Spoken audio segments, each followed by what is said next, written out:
Hello and welcome to the Voices in Montessori podcast, brought to you by the Green Springs Center for Lifelong Learning. I'm Tamara Sheasley Ballas, and in today's episode, we're talking about creating and living your values as an organization. My guest today is Cassi Mackey. Cassi is a mentor for our very own mentoring communities in our leadership cohort at the Green Springs Center for Lifelong Learning. She's been in the Montessori field for over 30 years as a teacher and school leader. Cassi is currently an AMS School Accreditation Commissioner, a trainer for the AMI School Administrator course, and an instructional guide for the Center for Guided Montessori Studies School Leadership Certification course. So welcome, Cassi. We're so excited to have you back on the podcast today. Thanks, Tamara. I'm so excited to be here.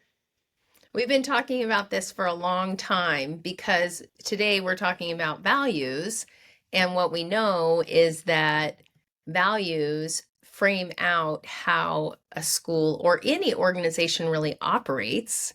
And you do a lot of work with schools on values, and we're so excited to have your expertise. And so first of all, let's just talk about people are so busy in schools. We have children we're responsible for.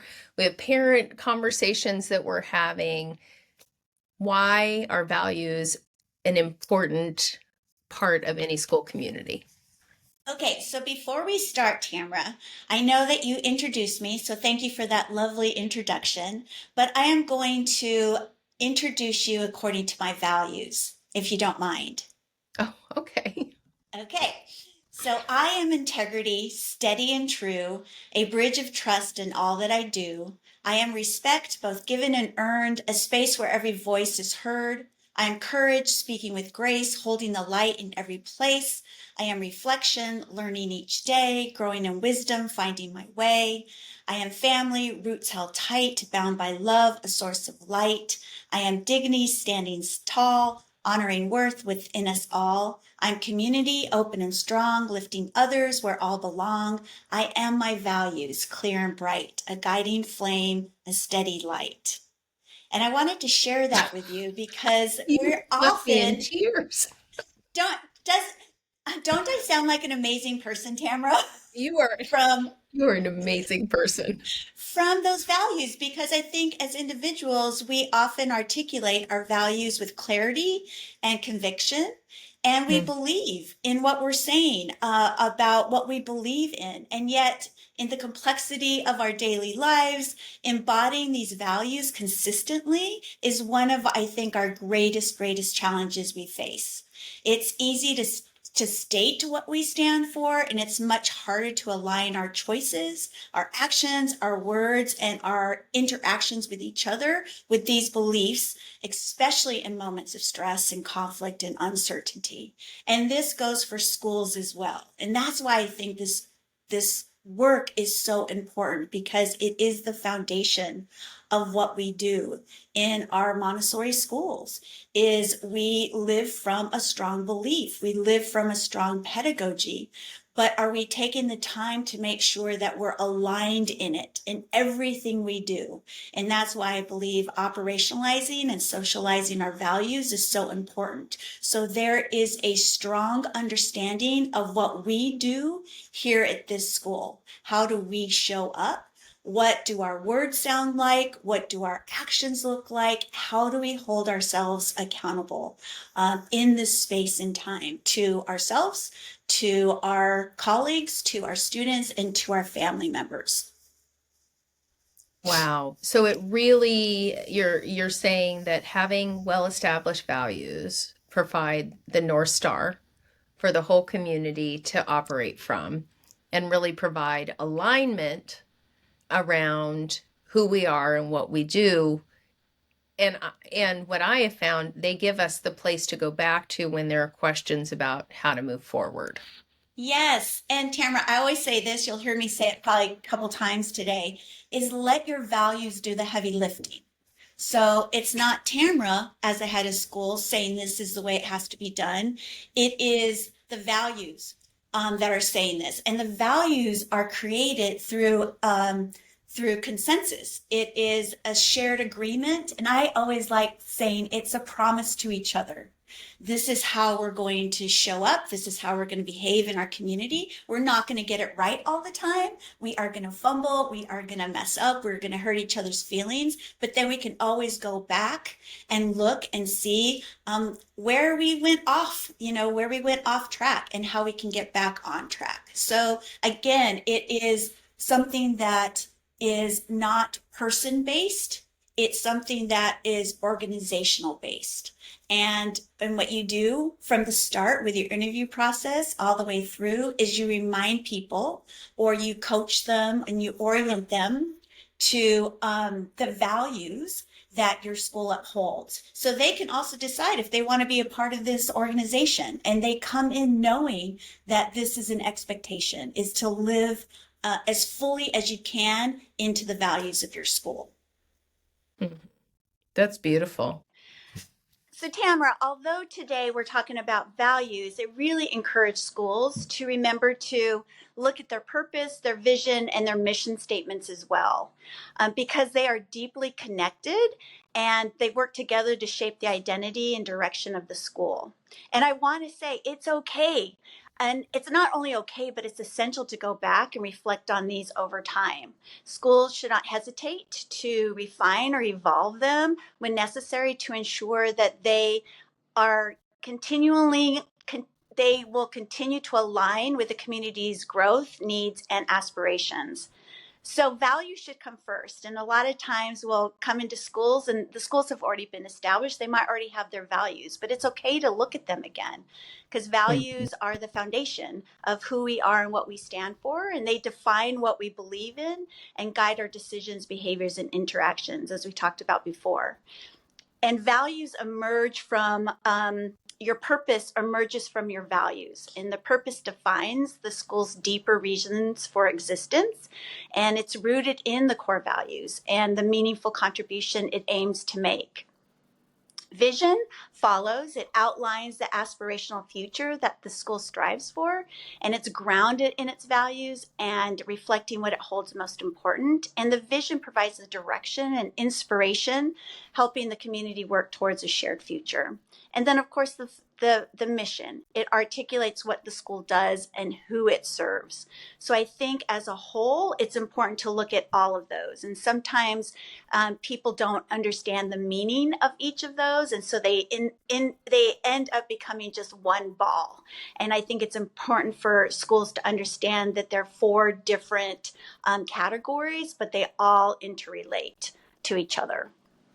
And if you're a school and you are not yet grounded in your values and in this work, you don't have your mission, you don't have the vision, where do you start? Like, what's the first thing that people should start with? So the first thing I would start with is your values.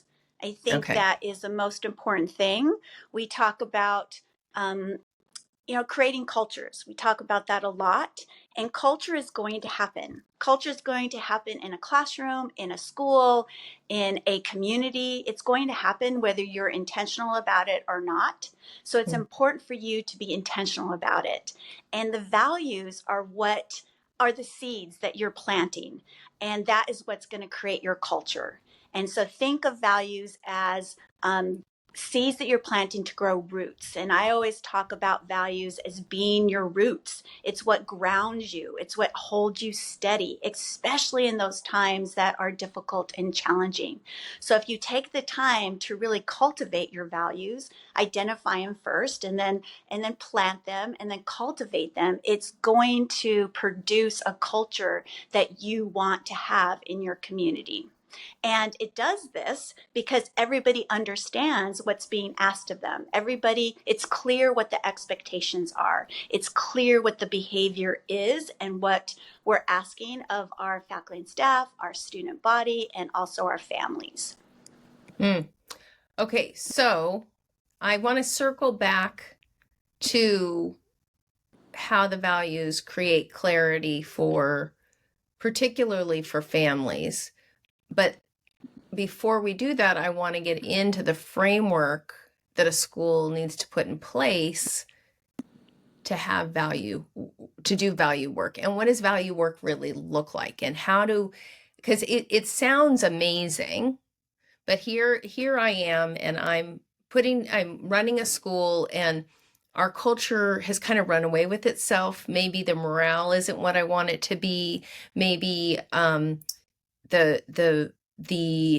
framework that people come from is tends to the side of being self-focused rather than community focused, or they don't necessarily engage in the learning that I would hope for, or whatever the pieces are, right?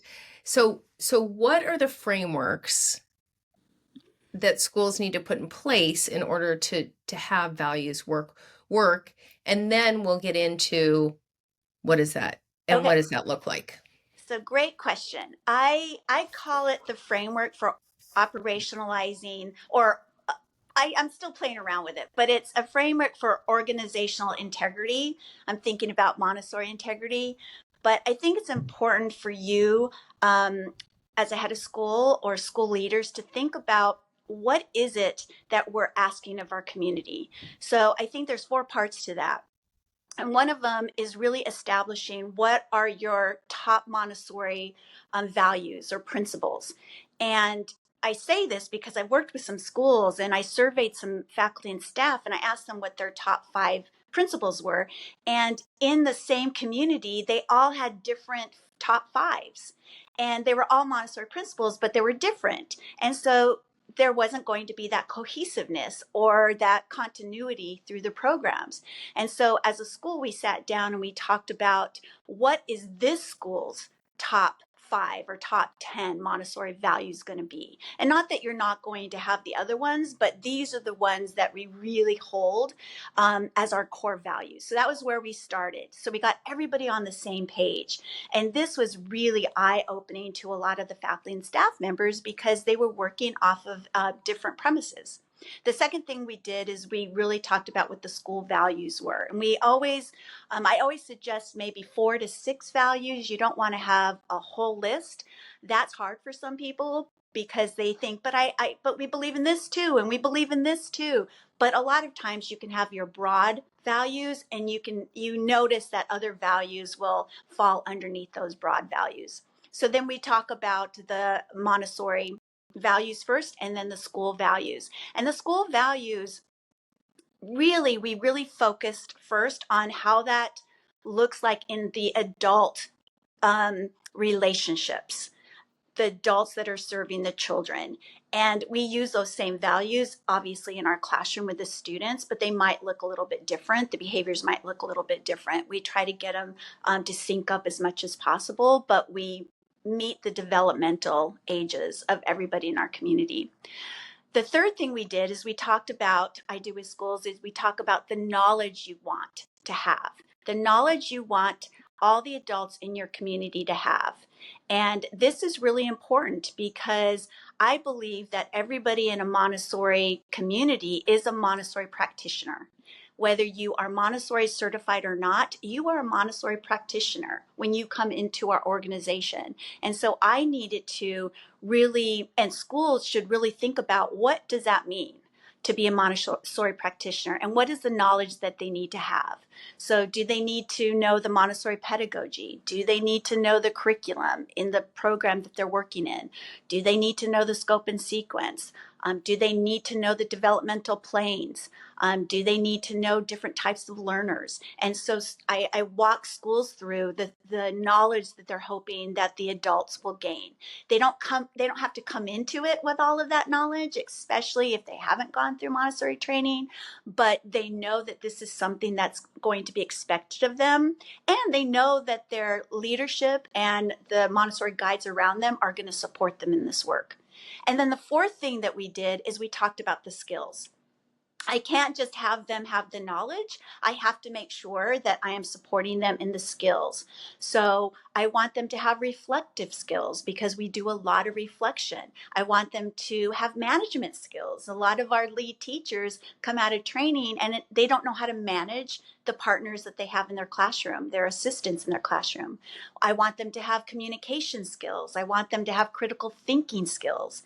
I want them to have cultural intelligence skills and emotional intelligence skills, I want them to have conflict resolution skills. So as a school leader, you're thinking about what are all the skills that are going to support the knowledge, that are going to support the relationships that are interrelated in our school community. So that's the framework I'm talking about.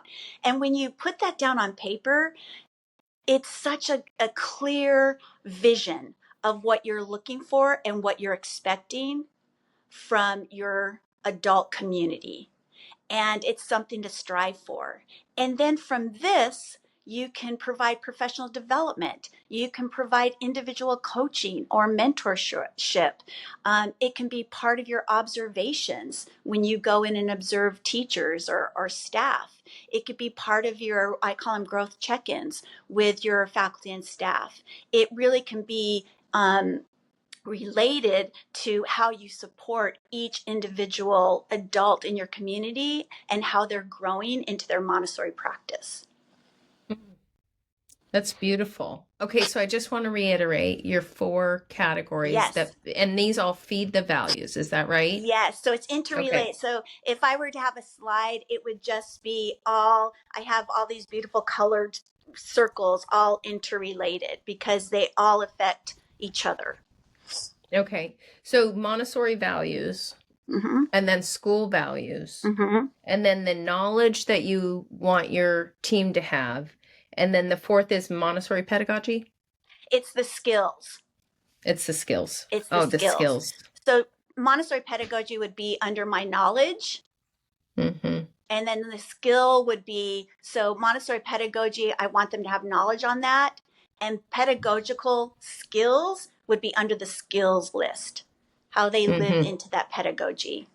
And do all of these feed into the values?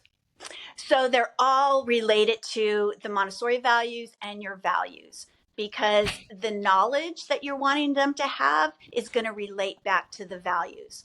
And the skills that you want them to have is going to relate back to your values. So you can draw a grid and show how each of these is connected to a value.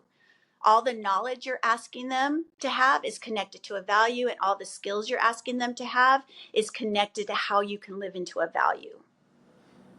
And so when you establish these values, you say Montessori values versus school values.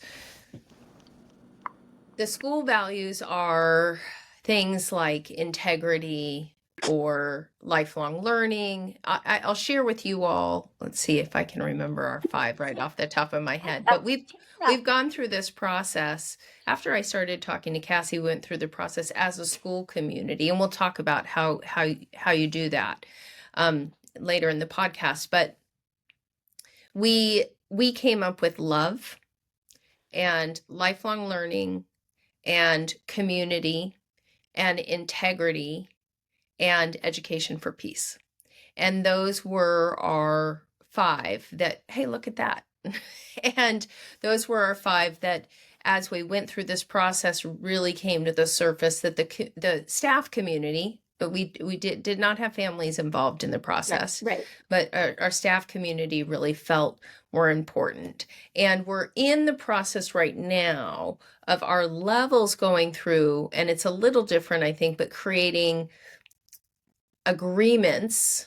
So our children's house team is creating agreements, our toddler team is creating agreements about what do we agree that you do, what are our commitments in a Montessori children's house classroom? What are our commitments in a toddler classroom? And I think that is in somewhat what you're talking about as far as Montessori values. Is that correct? So the Montessori values. So I'll give an example of a school I worked with. So their top Montessori values for this school, is follow the child, respect, exploration, freedom within limits, inclusivity, critical thinking, education for peace, independence, and a prepared environment. And so then from that, we came up with behaviors that would show up in the way teachers would be with the children.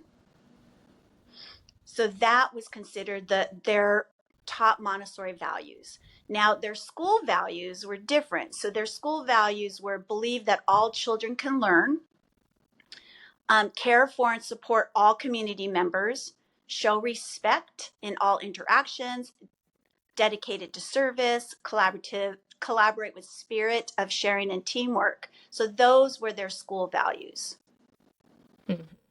That's beautiful. Yeah, so you What can a see nice. kind of the difference. And then what the school did, what we did as it's a big work together, was we took those Montessori values and we came up with behaviors, and then that became an observation framework.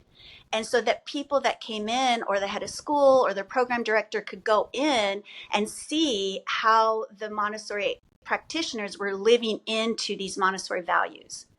And it made coaching and feedback so much easier because it was all linked to values that we all worked on together and we all agreed on. And so when I'm coaching you, I can remind you that, remember, our value is follow the child. And these are the behaviors that show up as following the child in a primary classroom.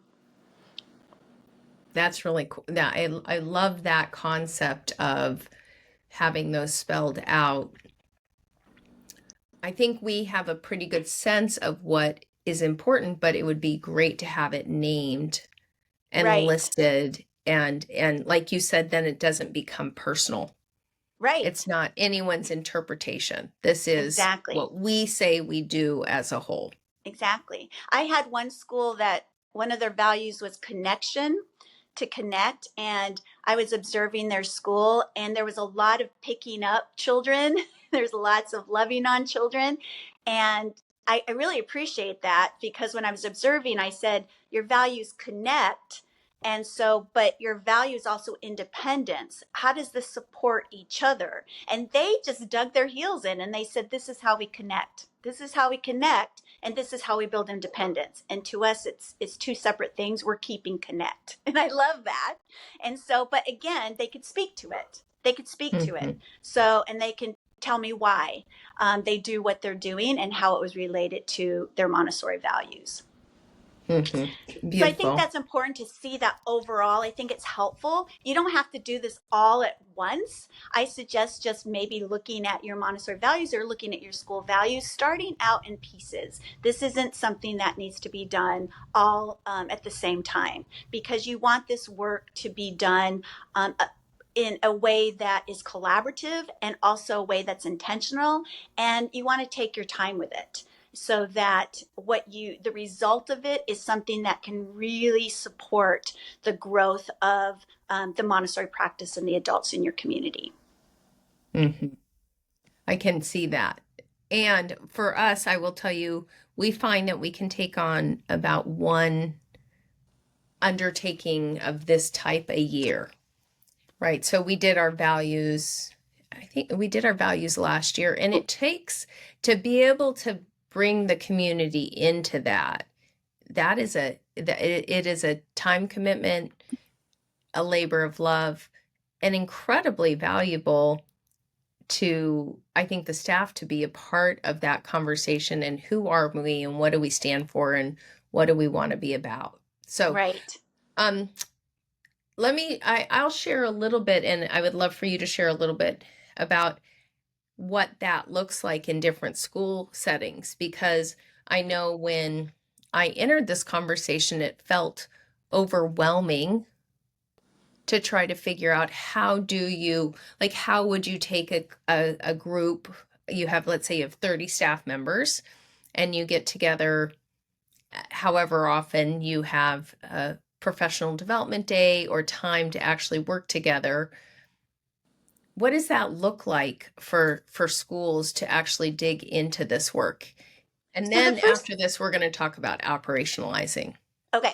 So the first thing I suggest is that you look at what values you have already, and maybe sending out a survey to your faculty and staff and ask them if they feel that there should be something that should change in the values that we already have. I would also look at your values and ask yourself, are they nouns or are they verbs?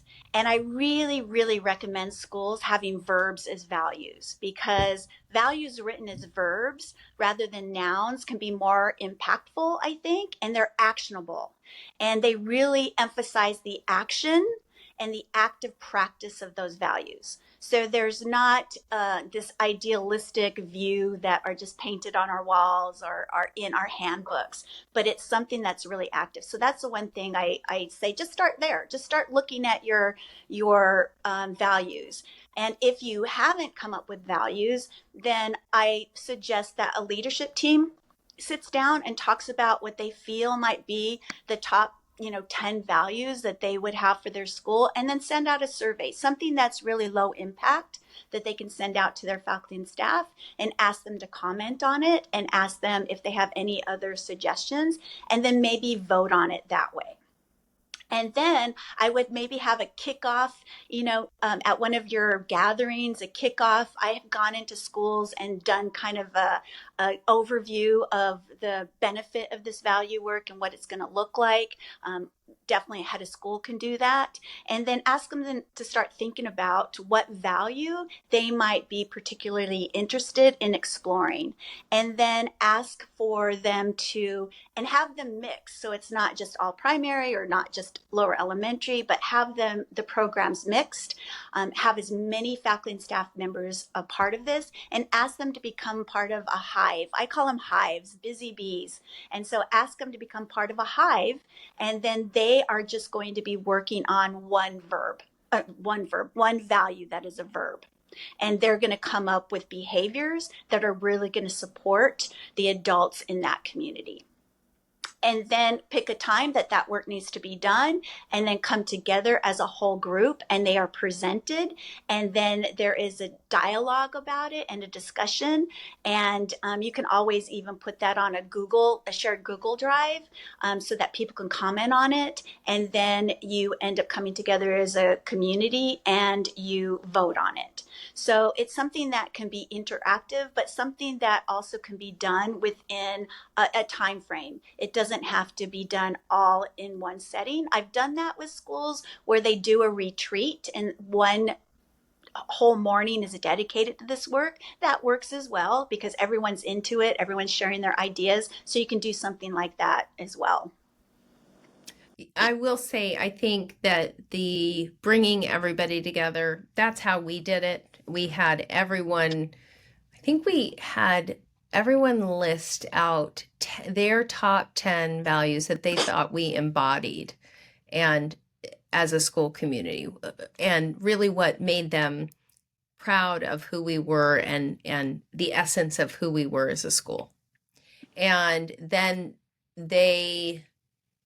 we put those up on we have 65 staff, so it was a process, but we started writing them up. People would read their list and we put them up, and we checked as groups. We had them do it by groups, right? So everybody did their own, and then they went into groups of 10 and created their list. They had to, or maybe I think it was groups of 5 maybe, and they had to chew on it together.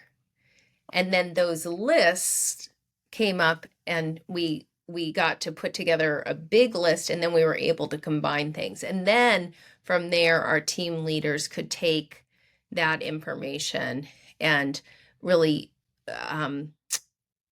piece together areas of overlap, and we brought it back to the community, got feedback, sent it out via email, got some feedback that way. But I will share with you that I find that if we really want the input of our staff community, we have to dedicate time to it. We have to give them time to dig in and think about these things. And that means committing the time to the process. And so now our values really resonate, I think, for the majority of our community.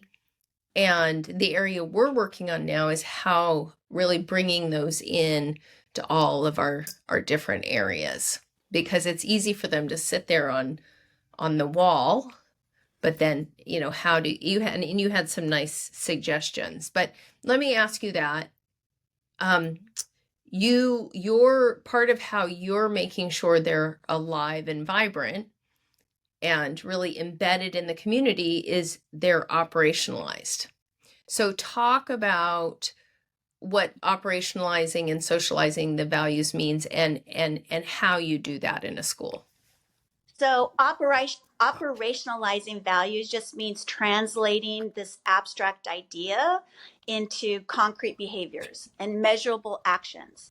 And socializing values involves communicating and reinforcing those values within your school. And so it's kind of, you're really trying to create a shared understanding. And this is when you really are trying to be intentional about building the culture that you're wanting to build. So those are the difference. And so I'm just going to talk to you about both of these at once because they're kind of interrelated as well. So the first thing that you do is you translate your values into behaviors, and we're going to talk about that in a minute, and I will let you know what that looks like. And then you're going to identify the desired outcomes you want. You always kind of want to do that backwards design where you're looking at the outcomes you want and then going backwards. So you want to make sure you're defining those. You want to make sure that you're embedding your values into all your systems and practices and policies.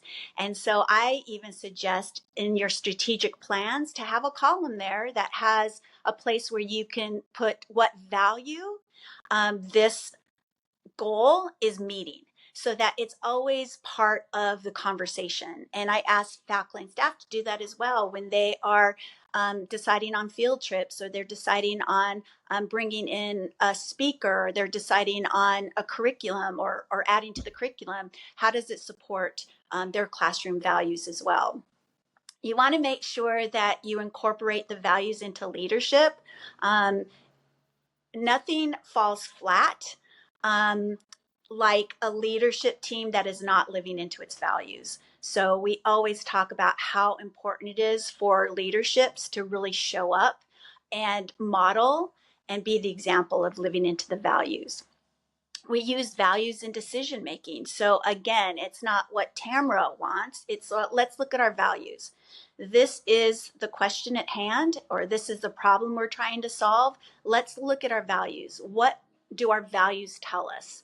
What direction are our values telling us to go in? So it's always part of that decision making. So I always like having a value champion that sometimes I would get into gatherings and I would forget to bring up our values, and I would have someone that would say, how does that relate to our values? And then I might have selected someone to be a value champion, but then other people end up becoming those as well. And you make it a habit of always going back and referring to your values. I believe in communicating and reinforcing the values. So whether that is visual, it's up on your walls, or it's when you send out your weekly emails or your memos, you might decide to have a quote in your office that focuses on one value for a week or 1 month. It's always part of the conversation. It's always visual, and it's always something that you speak about. I really encourage talking about having open dialogue about it. Again, when people get into conflict, which I think is very generative, and it's something that should be a mindset of good. And so when people get into conversations, let's bring out the value, because a lot of times when people disagree, it's because of their personal values. And so when you lay out the school values, then sometimes it's easier to work through those conflict moments, because then it's not about my value of what I believe transparency looks like. It's what our school is asking of us. And then we can work together as a team. So I really believe in using our values as a touch point when we're having difficult conversation or honest conversations. I talked about this a little bit before, but make sure values is part of your hiring and onboarding. So in your interview, you talk about that. You talk about these are our values. And not that we don't expect people to come into our community with their own personal values, but we do let them know this is what guides us. It's the values that our school has put down and set forth. And so it's part of our interview process, and it's part of our orientation and onboarding. Because like I said, people need support in how to live into these values.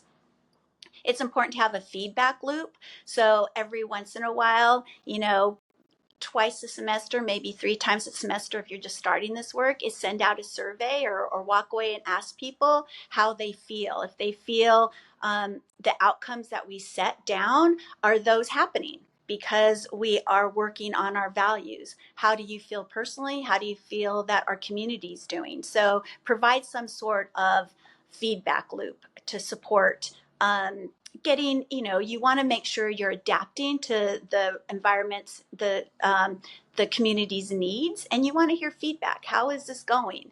And if people are saying, I haven't really thought about that, I really haven't worked on anything, then you know that you're not socializing it the way that you need to, so that it's on people's minds. This really is important, is you have to provide coaching for values. That's one way of socializing it, is when you have mentorship program or coaching in your school. It's such a great way, because especially if you have set down your Montessori values, because the coach isn't coming in coaching from their idea of what a Montessori classroom should look like, or what their training center says a Montessori community should look like. It's coming from what the school has decided. What the school has decided, the Montessori values that they are prioritizing are. And so coaching becomes a little bit easier, because you know what is asked of you as a coach, and you know what's asked of you as a lead being coached or as an assistant being coached. You want to make sure that you integrate it into your growth plans, or performance management plans, or evaluations at the end of the year. So I suggest schools put it in as a part of the columns, or part of the things that you talk about. Is, how do you feel you've lived up to the values? How do you think our community has? What are some of the values that you're going to focus on next year? So that, again, it's just always part of the conversation. And then I already talked to you about identify value champions. Is you really want to have people who buy into this, and you're going to have early adopters that really love this and love this work. And so encourage them to go out and talk about values, or they're going to be the first ones who will say, thank you so much for coming to me directly when you have this concern, because it really supports the value of our value as having honest conversations. Thank you so much for that. So those value champions are always showing people how their behavior, their words are either supporting values or going against our values. And so that's what value champions do. You want to measure and celebrate value actions. So during your conversations at your gatherings, always with permission, you want to highlight what you've seen, what you observed in the student, in the adult community, how they're living into their values. And you always want to review and revise regularly. So people think that values have to be your values for 50 years. And our clientele changes, our faculty and staff change, the climate of our city changes, the climate of our world changes. And so different values might not be effective for us to focus on, and there might be other values that we need to be put in place. So that is what operationalizing and socializing your values looks like. Just made some notes there. Oh, good. There's some things that we can be working on. I want to pull back in the thread from the beginning when we were talking, and you said you can use your values with the families. Now, are the values something that you recommend that you share with families, or how does that look? So I usually recommend schools, I recommend that schools do this value work as an internal staff. But I also recommend that they send out a letter, or if there's a gathering, to talk about the work you're doing, because I think parents and caregivers are really interested in that. And I think they really love that idea. And then once we as an internal organization really have been working at it, we have it, we know what that looks like, then I bring in the parent caregiver community, and then we have discussions with them on how that shows up in their relationships with the school. and how it shows up in our relationships with the families. So that's just another part of phasing values into, or integrating it into your whole community. So that would, I would say, would be phase 2 of this. Or actually, I'd say that would be phase 3, because phase 2 would be really having these same conversations with the students in your classrooms. So taking those values and what does that look like in our own classroom, in this classroom. But like you said, Tamara, you can also do, what does that look like in primary? What does this look like in the elementary program? And then you can take it even further. And what does it look like in each individual classroom? Because they're their own culture. So they can have the same value, but what does it look like in this classroom? How does it show up in this classroom? Wow. Okay. That's good food for thought. Lots to think about there. And so your families know what the values are. You're referring to them after step 3. And can you talk a little bit more about the process of operationalizing? Just what does that look like with the staff when you're working with them on operationalizing? Okay, so I think what you're talking about more so, and correct me if I'm wrong, but how do you create behaviors? Because that's the essential part of this, is because that's what you need before you can even operationalize them, or and it's the number one thing you do when you're operationalize them. So you want to make sure that you're defining clear behavioral expectations for each value. That's the number one thing that you are wanting to do.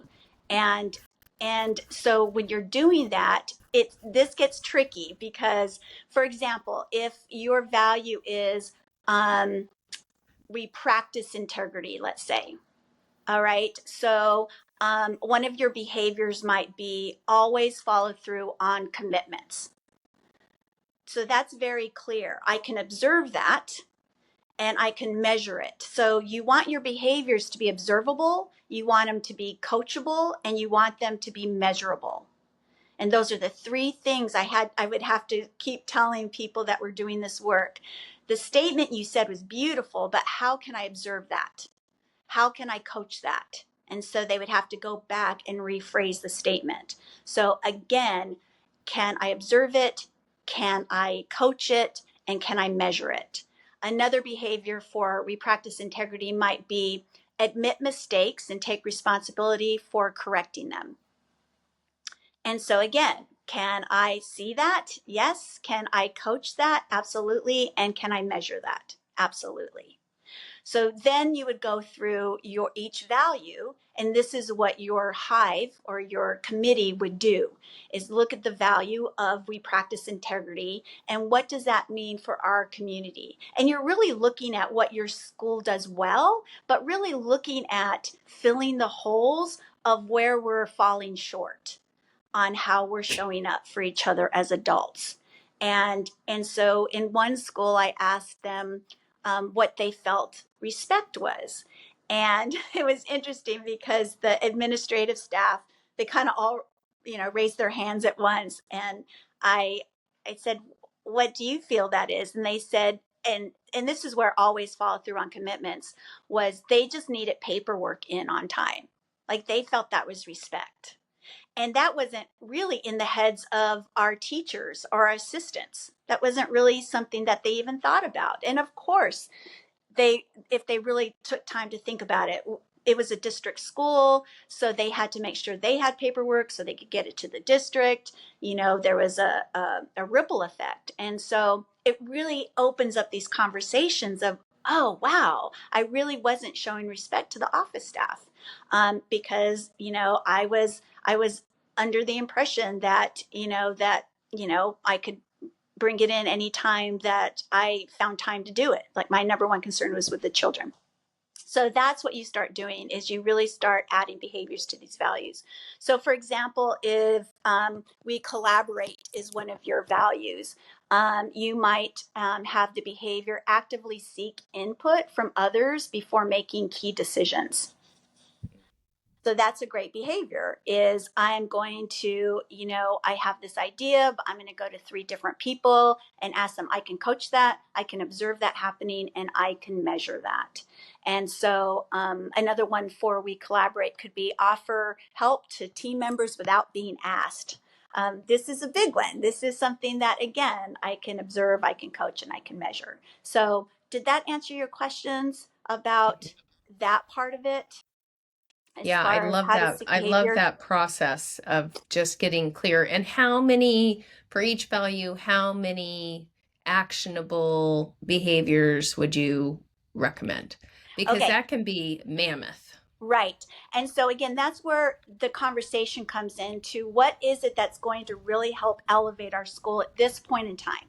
What's really going to help elevate this school? And so I don't I don't suggest a number, but I tell them to keep it probably under 10. And not all values have to have 10. You might have one value that has 3 and one value that has 5, one value that has 8. So it just depends on what you think is what's your priority at this moment in time for these next 3 years, let's say. So again, there's no number, but again, like you said, it could be daunting. And there's some that are integrated. So you'll see that it shows up someplace else, which is nice. And that's where when the all the hives get together, they can say, oh, we have one like that. And so then you can knock that off of one of the value you're working on because it's on another value as well. And that's how you can tighten it up too. And you can get more, bang for your money there. But I did want to say something else, and I'm going to look over this. I have my screen up so I can see is you select your behavior. So I think I'm going to go over this real quickly with you. So we communicate directly. This came from a school. The behavior is when you have a concern or issue, approach the person directly rather than discussing it with others. So that's the behavior. Very clear. Is it teachable? So then you actually write, I can teach communication skills. We can role play. I can have role play opportunities. I can set clear expectations for communication. I can provide a communication coach. I can model the behavior. So I actually write down, or I suggest them to write down how you can actually teach this value. And then I talk about the observable. So I can observe a decline in gossiping. I can observe a decline in venting or people having indirect conversations. I can also observe how people are now approaching conflicts or disagreements. Can I measure it? How can I measure it? I can track incidences and frequency of people having honest conversations. I can conduct surveys. I can self-report. We can measure outcomes of these conversations. I can even measure a lot of people who are having issues with each other, they come to the head of school. So I can even track, you as a head of school can even track how many people are not coming to you anymore to help them solve issues. And then what are my outcomes? What am I looking for? I'm looking for clarity and understanding between people. I'm looking to build trust and safety. I'm looking for efficient problem solving, and I'm looking for accountability and stronger relationships. So that's what I'm looking for. That's my outcome. And then the last 3 things I bring into this is feedback. How can I give feedback to this specific behavior? So I might say something like, I really appreciate that you took the initiative to address your concern with Sarah directly. By directly, talking to her, you avoided miscommunication and you helped maintain a healthy work environment, and you really lived into our value about direct communication. And if I was giving a feedback for someone who spoke to me, I might say, next time you might want to try using I statements, like I felt concerned when this happened, to avoid sounding accusatory. And then you ask yourself, how can you integrate this into your daily operations of your school? And you might say to yourself, I'm going to set clear expectations and guidelines. I'm going to make sure that we have a communication plan. I'm going to create a structure and opportunity for people to have communication and have conversations. I'm going to bring in a professional development team to train us in restorative practices, or I'm going to develop a feedback culture. And then at the end, you reflect and celebrate and adjust. When throughout the year, you look at each value, you look at each behavior and see how everyone's living into it. Oh, that's it? That's all you do? That's all you do. But again, so Tamara, again, all you have to do to begin with is just your values and the behaviors. And don't worry about anything else, because that's the big work. And then you can start figuring out how you're going to operationalize them. Then you're going to figure out how you're going to socialize them.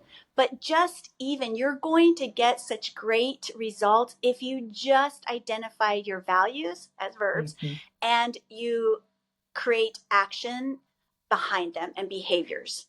It's going to change the culture of your school. So I want you to help me we're going to do one of ours. Oh, okay? Great. Right? We're going to dig in together because yes. I think this will be really helpful for me and for everybody else. So we have love as one of our values. Now, I know that we should not have a very long description, but we have a very long description. So I'm going to read it to you so that you can help us to think about how we would create behaviors around this. Okay, so are you ready?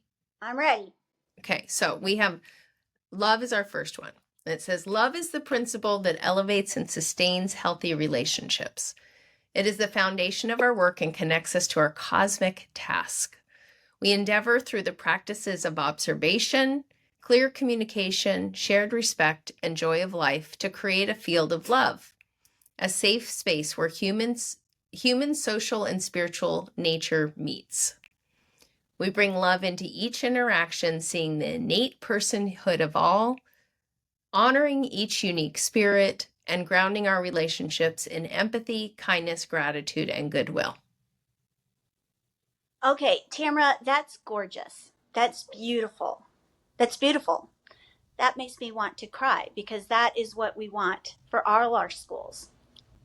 And, could you help me to say and? And if I was coming into your community and I would read that, it would fill my heart up. But I don't know if I know what that looks like in action. Oh, 100%. I completely agree with you. I think we have 5 of these that are magnificent. They're magnificent, and they're not particularly actionable. And so it's part of the work right now of figuring out how do we then translate that. We started trying to do operationalize these, and it was just mammoth. Like it was so far beyond 10. I mean, and so we're really in that place where we need to think about what the next step is. I know we have to shorten this. I know that this isn't necessarily, this isn't a value right now that you can call, because it's actually so shared respect, joy of life. I mean, there's so many pieces. Right. So how would we take this and create something that, like, let's do right now 4 behaviors that could demonstrate that could be actionable. Okay, so the first thing I'm going to ask you is, what is the verb? The verb is love. I love you. That's a verb. Okay, so you're not using it as a noun. Well, I'm probably using it as both. Truth be told. So that's the first thing I would ask you is do you want to keep that as your value? I think having love be center and the core of who we are, that was something that I think the whole community really rallied around. Okay. So I would suggest something, shortening it up to something like, we love equitably, we love, everyone, we love, something like that. That's more, instead of just the word love. So that's the first thing I would do, is talk about what that would look like. And then you had so many things, beautiful things that you had written down. So in your community right now, Tamara, what exemplifies love? What behavior exemplifies love?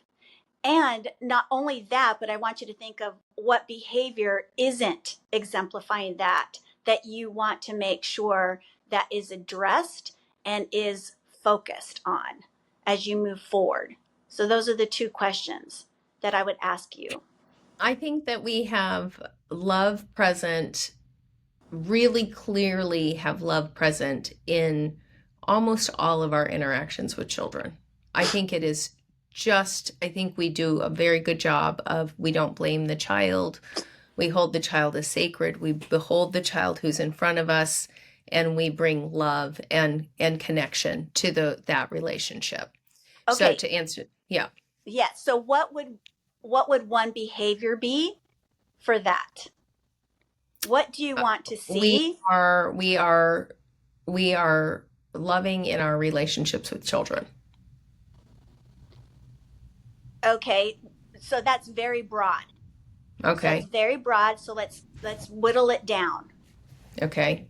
So like I can say I'm loving and I use a really stern voice, or I, gently, I don't do this, so I'm giving you an example. I gently like put my hand on a child's back and, coax them out Push the them. door, right? I lovingly take the spirit out of the child with a very loving voice. I, by the way, used to be very good at that. Like, I used a very kind voice, but I was still dominating the spirit. Right. So do you see how by just saying that one statement is, again, my way of loving can be different than your way of showing love. So at your school, at Green Spring, what behavior do you want to see in adults in your community that shows the value of love? I would say I want to see warmth and respect in the relationship. I want to see patience, right? And people really assuming the best of the child and adults. Okay. So let's start with that. So let's start with the word patience. So what behavior, what can you observe? What do you want to be observing when it comes to patience? When I see a child who is upset, my hope is to see people who are themselves are regulated as the adult and able to bring patience to the moment and a kindness and a love to the moment. Okay, so then what behavior would that be? So when a child is struggling, how can you add to that? When a child is struggling, we meet the child with love and grace. Okay, again, what does love and grace mean? You're using love to explain love. Oh, I'm not allowed to use the word love again? No, because remember, we're defining that value. So you can't define it by that. So again, really specific, Tamara. So when a child is struggling, we get on their level. We calm our emotions. We speak with clarity and kindness. That's specific. Oh my gosh, that's what I want. Yes. Right? That's beautiful. Yes. Okay. And so then, Tamara, when you're observing, you see, oh, they just got right down on their knees. Oh, I can see she's taking a deep breath, or he's taking a deep breath. She's getting her emotions together. Oh, I can't even hear what she's saying because her voice is so calm. I can see her facial expression is softened, and so you can observe it. You can observe it. And then again, can you teach it? Yes, I can teach it because I can tell people, let's practice this. I can see that this child is struggling. I just want you to get down on your knees. I want you to deep breathe with the child. I want you to, check your emotions you give them a list of what they can do before they have this conversation. So that is love. Like that right there is love. And that was so brilliant because I really see how much easier it is for somebody who's coming in new to read this is what we mean by love. Because right now, I don't think that our folks, we go over this, but it doesn't tell them the how and the why and all of those pieces. So there's more work to do, Cassie. Yeah, that's okay though, because I get Yeah. to see the light go on in you. I could see Yeah. you. Like I get it. I get it. And the thing Yeah. about it is how exciting for your community that you care about this work, Tamara, because there's so many other things as a head of school that you could be focused and worried on. But you want this school to sustain itself. The people in the school are going to change. Even heads of school are going to change. But if you create this foundation of how to be and how to live, then the culture that you're creating now will sustain itself because people know what's expected.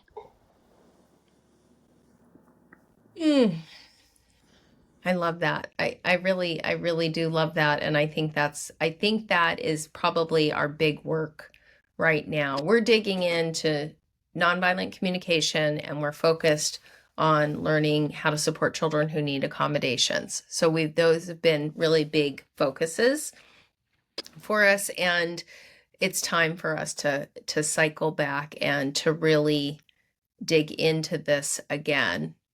And I think that exercise we just did, I imagine that will be helpful for a lot of our listeners because these are really big chunky ideas, and we're taking these big chunky ideas and trying to make them palatable so that we can take a step and then another step rather than thinking, oh my gosh, it's too big, I can't do any of it. Right. And so you've done a really nice job of helping us be able to say, okay, just this step, we're just going to take this step right now. We're going to take this little, and so, real quick, cause I think I don't know how we're doing on time. When it comes to you and I, Tamara, We'd be all day. But talk about putting values into practice on a personal level. Oh, okay. But before that, well, I'll do that first. Yeah. Let me talk to you about that. So again, we're doing this on an organizational level, but I also really encourage people to do it on a personal level. And so something that you can ask your staff to do, something that you can put out this month, we're all going to try to live into our school values. And this is how you can do it on a personal level. So the first thing that you do is you wake up in the morning and you identify what value you're going to focus on that day. And you might decide that you're going to focus on the same value for a week or for a month, but you decide, I'm going to focus on this value today. And then you ask yourself, what are some specific behaviors that I'm going to connect to this value? So you might want to look at your school's behaviors and see what's listed. And you yourself might think, I know this isn't part of what we talked about, but I know these are behaviors that I need to work on when it comes to this value. And then you integrate it into your day. So how can I actively include this value in my daily interactions? And how will this value drive my decision making? So throughout the day, when you have a decision making opportunity, you stop and think, this is a value I'm working on. And so I'm going to bring that to the front, and that's going to be my partner in making this decision. So I want you to think of it in that term, is you have a partner. You have a partner in making the decisions. It's not just you alone. And remember, with that partner comes everybody else in your community because they were part of these discussions. So that's how you should feel supported, and that it's not just you making it. And then you live it. You live it throughout the day. In what ways am I consistently demonstrating this value, even in challenging situations? So sometimes when I do this, I'll even say it out loud. I'll say to myself, I'll say to my husband, this is a value I'm focusing on this week. Just give me a shout out when you see me living into it. Or also remind me when I'm not. And so that's always fun. Not when he tells me when I'm not, but it's great when he tells me that I am. But it really helps you. It kind of goes back to that same thing, Tamara, when we talked about kind of the violence that we have in our vocabulary sometimes, and you're not aware of it until someone points it out to you, or you're really conscious of it. That's what happens when you start really thinking about your values and how they come across in your daily interactions with people. Then at the end of the day, Wait, I want to say one thing just before you keep going. Yeah. I think that would be a great activity for classroom teams with each other as well, of saying, I'm taking this on this month.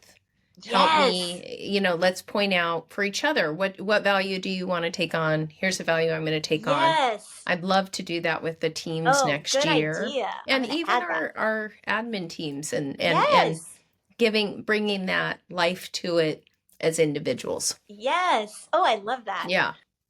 You can even have a bulletin board up with catch me doing values, and then people put sticky notes on it when they see somebody living into the values or something.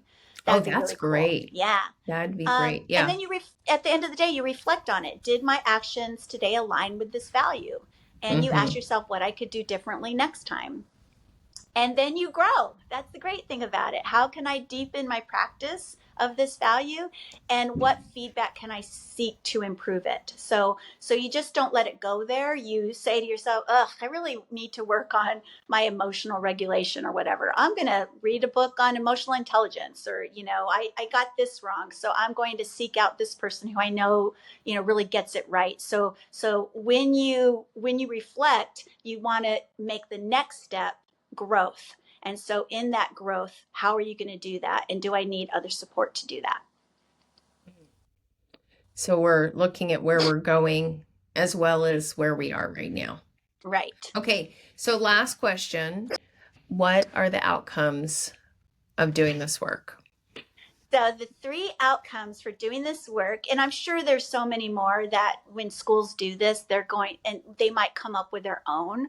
But I feel the value, no pun intended, but the value of doing this work are 3 things. Is it really creates clarity.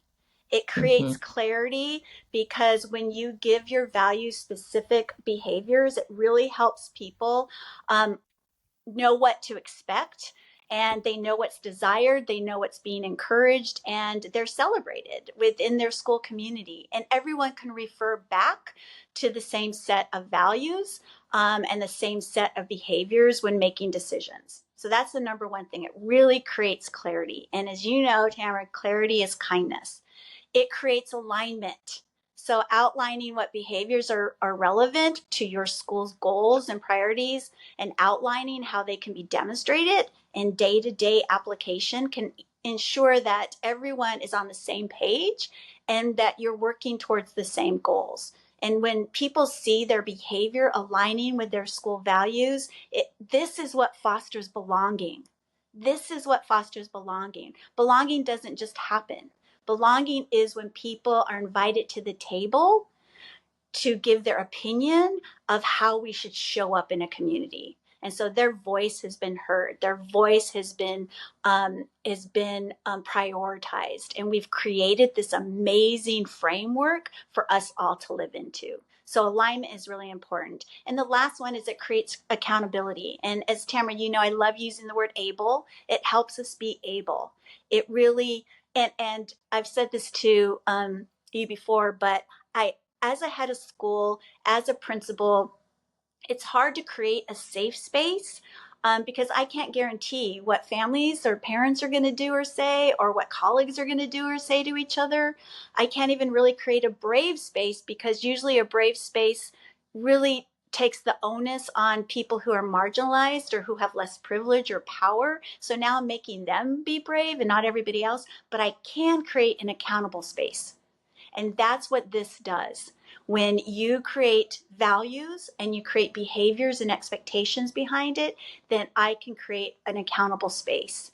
And it holds yourself and others responsible for demonstrating the values-based behavior.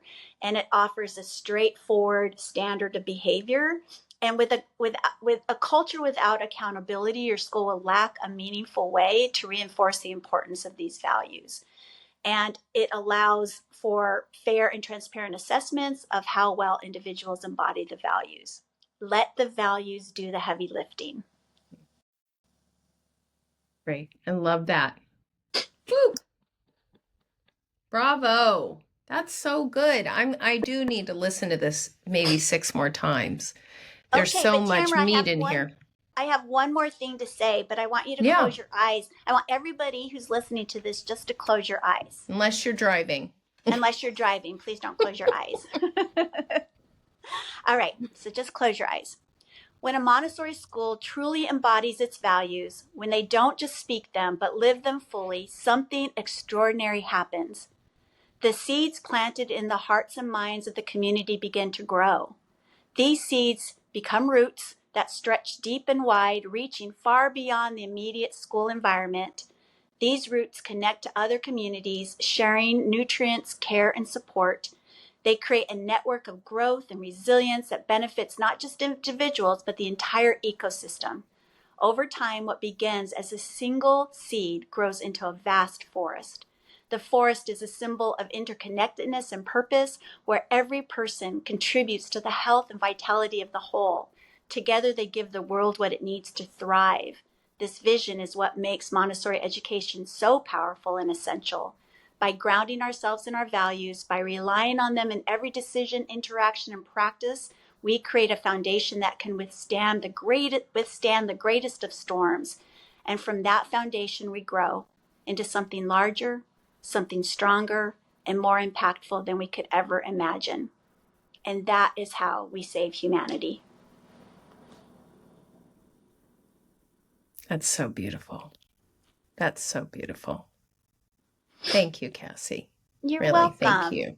You're welcome. Thank you for all the work you've done to get to this point where you have so much to share, too. Thank really you. Appreciate and it. I just want to really thank Green Spring Center and this podcast. It is truly an amazing resource for not just Montessori educators, but educators all over the world. And you are providing such a service to us that I can't thank you enough. I can't tell you how many times I go into the playlist and I find something that I need or a school needs, and it's right there at my fingertips. So you keep doing this good work. It's really benefiting so many children around the world.